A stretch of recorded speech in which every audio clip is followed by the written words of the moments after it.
Söylemsen gülüm dedim alanda,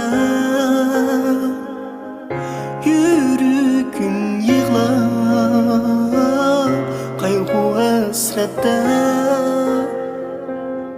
Söylemsen gülüm dedim alanda, yüreğim yaşı kanga aylandı, toldu içimge. Gözüm içide iz kaldım mı yalgızlıktan? Gözüm içide köreldim mı tenhalıktan? Gözüm içide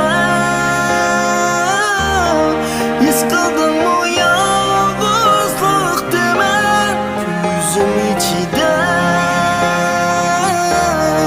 köreldim mı tenhalıktan?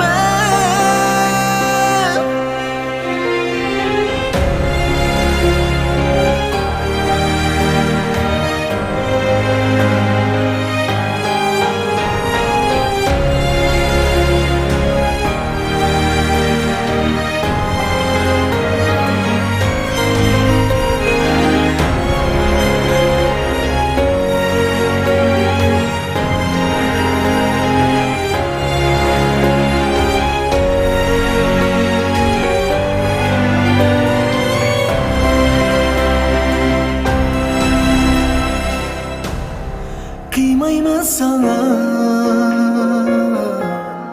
muhabbetimge vakıma, pervasız durma yüreğini didarsız koyma. Kıymayma sana muhabbetim